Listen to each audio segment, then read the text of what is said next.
Menarik sekali bagaimana segala sesuatu berlangsung hari ini. Beberapa orang sedang berjalan dan menemukan uang di jalan, sementara orang harus bekerja untuk dapat uang.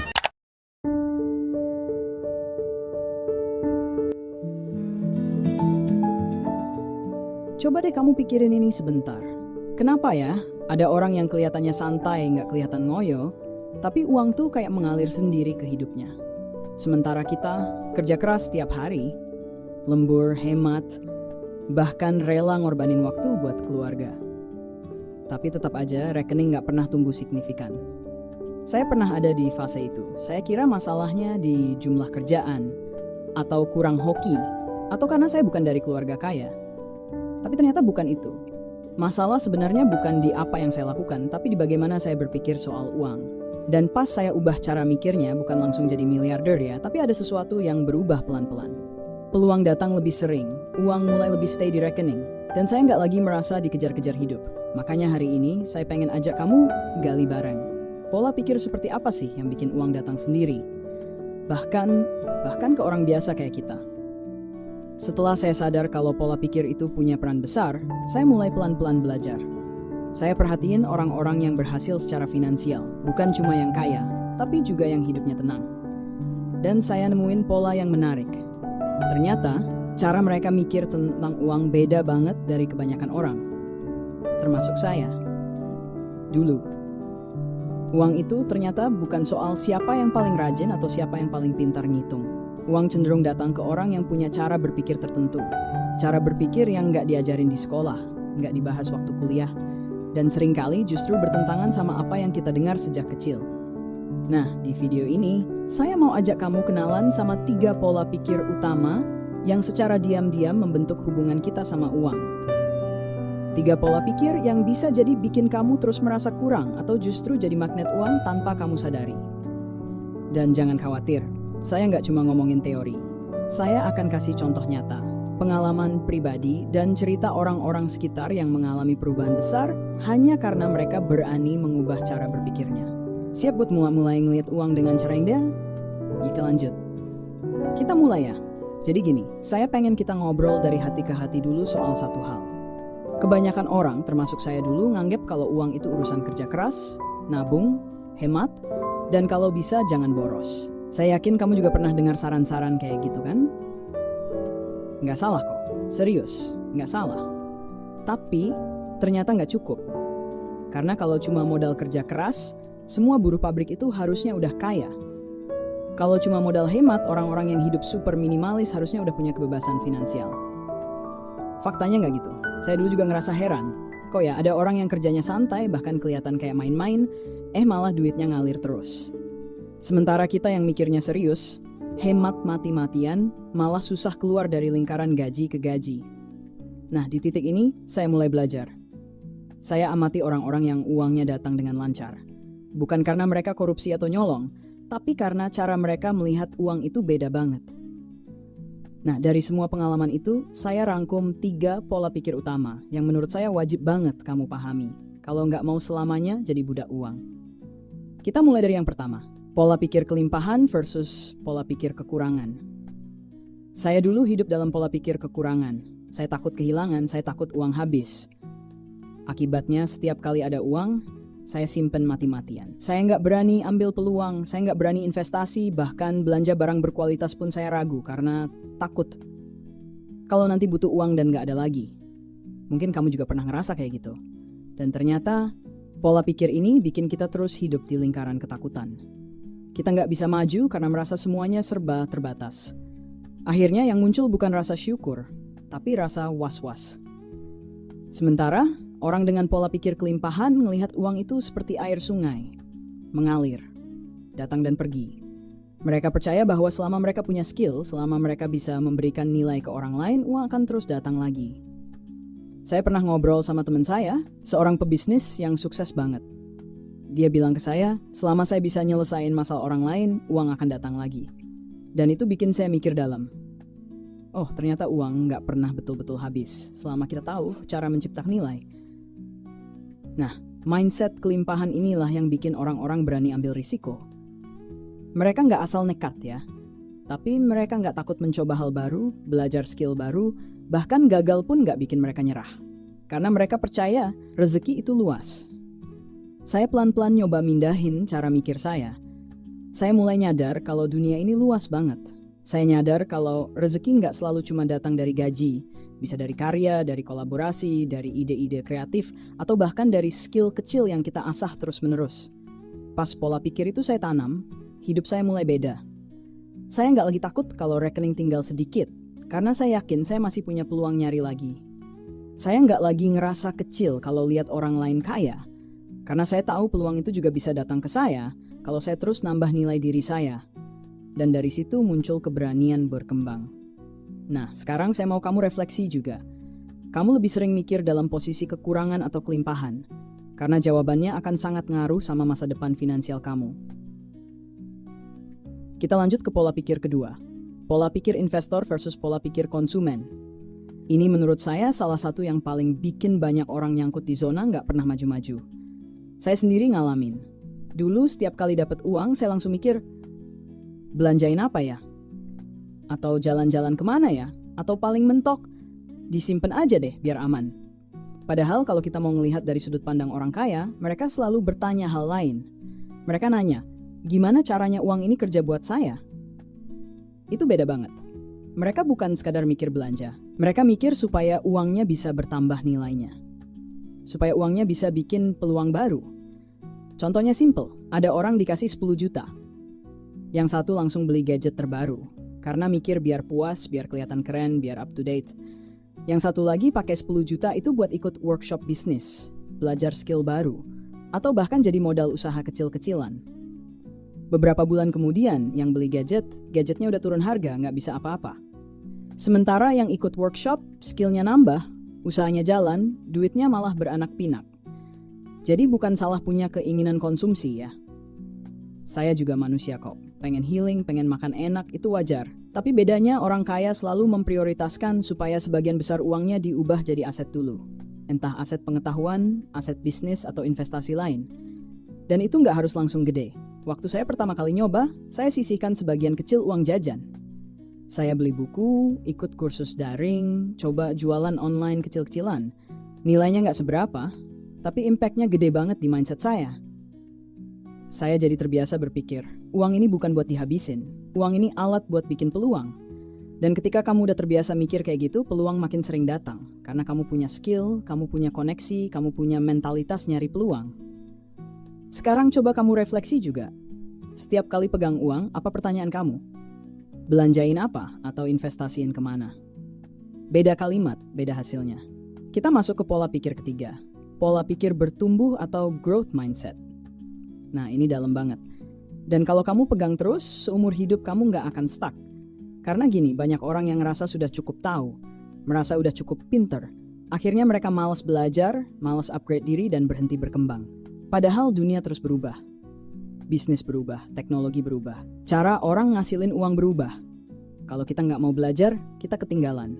Saya dulu mikir, udahlah, saya kerja kantoran aja aman kok tiap bulan gajian. Ternyata dunia berubah. Pandemi datang, PHK di mana-mana, dan banyak teman saya yang nggak siap karena ngerasa skillnya udah cukup. Sementara orang dengan pola pikir bertumbuh selalu nanya ke dirinya sendiri, apa yang bisa saya pelajari lagi? Apa skill baru yang bisa saya kuasai? Apa peluang baru yang bisa saya coba? Dan orang-orang kayak gini biasanya nggak gampang tumbang. Kalau satu pintu ditutup, mereka bikin pintu lain. Kalau satu bisnis gagal, mereka belajar bisnis lain karena mereka takut gagal. Mereka nganggap kegagalan itu bagian dari proses. Saya sendiri ngalamin. Saya pernah gagal bisnis kecil di usia 25. Rugi. Malu. Ditertawakan. Tapi karena saya punya growth mindset, saya belajar dari kegagalan itu, benerin cara jualannya, benerin cara ngatur tim, dan akhirnya bangkit lagi dengan pola yang lebih sehat. Sekarang, kalau kamu mau uang datang terus ke hidup kamu harus punya growth mindset ini. Karena uang seneng sama orang yang siap belajar. Uang seneng sama orang yang mau berkembang. Skill baru, peluang baru. Peluang baru, uang baru. Jadi nggak cukup cuma nabung atau kerja keras. Kamu harus punya mentalitas bertumbuh. Supaya setiap kesempatan bisa kamu tangkap. Dan setiap kegagalan nggak bikin kamu nyerah. Kalau saya rangkum, 3 pola pikir ini saling berhubungan banget. Pola pikir kelimpahan bikin kamu nggak takut gagal. Pola pikir investor bikin kamu bijak mengelola setiap rupiah yang datang. Dan pola pikir bertumbuh bikin kamu nggak gampang stuck. Orang yang pegang ketiga pola pikir ini bisa dibilang hidupnya jauh lebih stabil. Karena kalaupun uangnya hilang, dia masih punya kemampuan untuk bangkit lagi. Dia nggak trauma. Dia nggak minder karena pola pikirnya udah dilatih sedemikian rupa buat terus mencari solusi. Makanya kalau kamu ngerasa sampai sekarang masih kejar-kejaran sama uang, mungkin belum terlambat untuk cek lagi. Selama ini pola pikir saya lebih banyak yang mana? Saya di video ini nggak nyuruh kamu tiba-tiba berubah 180 derajat. Nggak mudah kok. Saya juga nggak semudah itu dulu. Butuh waktu, butuh trial error. Tapi kalau kamu mau mulai pelan-pelan, satu persatu, percaya deh hasilnya nanti bakal kerasa. Jangan ngeremehin perubahan pola pikir. Kadang orang mikir, teori doang. Padahal pola pikir itu pondasi. Kalau pondasi kamu kuat, bangunan finansial kamu juga bisa lebih kokoh. Sekarang saya mau tantang kamu sedikit. Coba nanti setelah nonton video ini tulis di komen. Satu pola pikir apa yang paling kamu mau ubah mulai minggu ini? Kelimpahan, investor, growth mindset. Dan jangan cuma nulis ya, lakuin juga. Karena saya yakin, kamu yang nonton sampai sini pasti pengen hidup kamu lebih baik. Dan percaya sama saya, uang itu datang ke orang yang cara berpikirnya sudah siap. Kalau pikiran kamu udah siap, tindakan kamu juga akan ngikutin. Dan kalau tindakan kamu benar, hasilnya juga benar. Itu hukum alam. Jadi teman-teman, saya dan kamu di sini sama-sama belajar, sama-sama mau ningkatin kualitas hidup, bukan sekadar jadi kaya, tapi juga seimbang, tenang, dan bahagia. Karena kalau kamu cuma kaya tapi stres, buat apa? Kalau kamu cuma kaya tapi takut kehilangan terus, buat apa?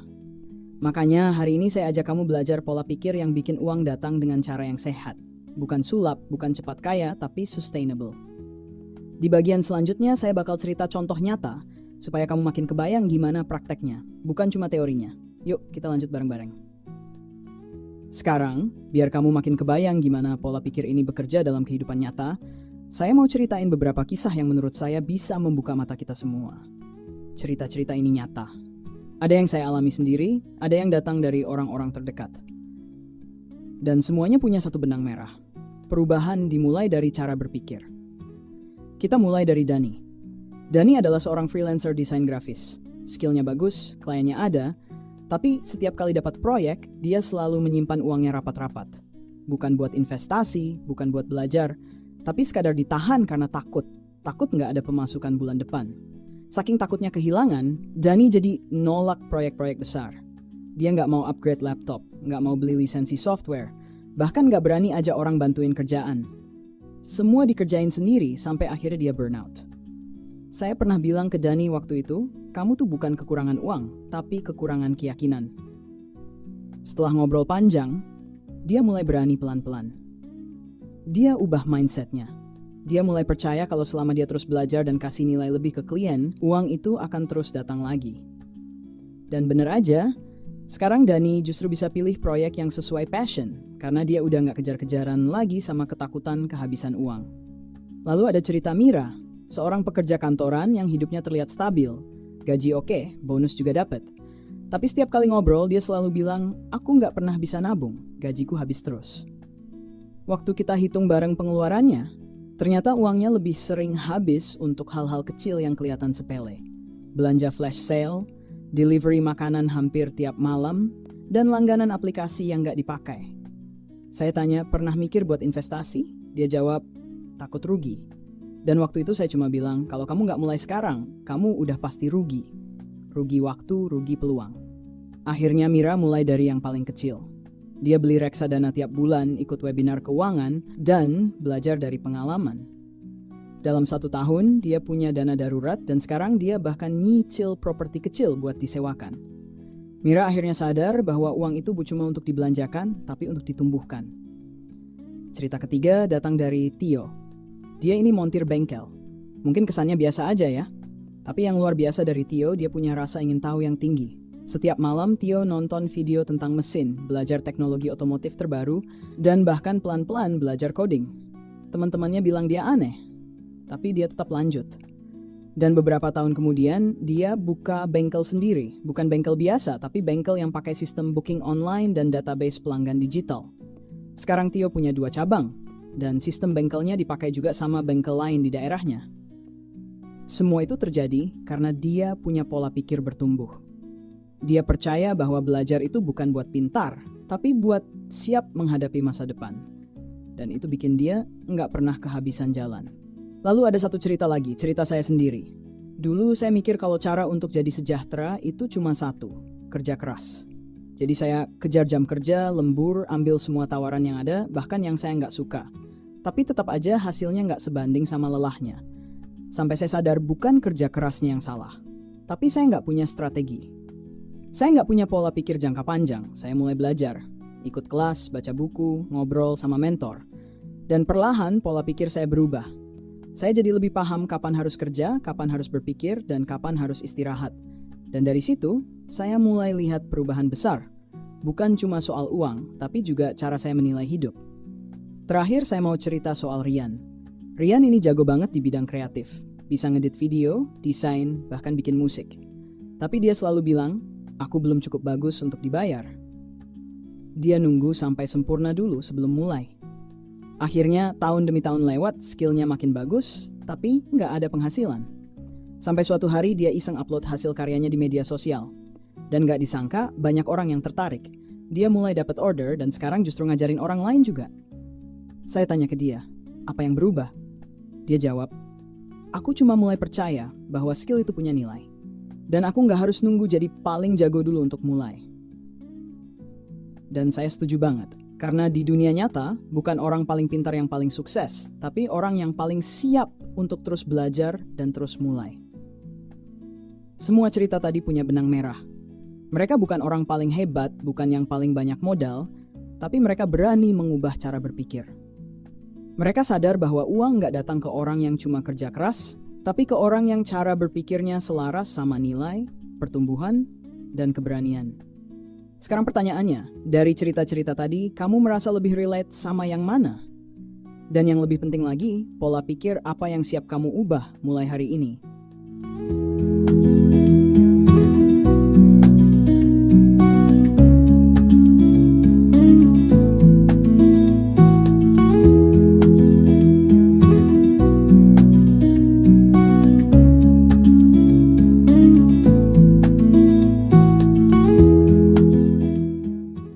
Sekarang setelah kamu dengerin semua ini, saya pengen kamu berhenti sebentar.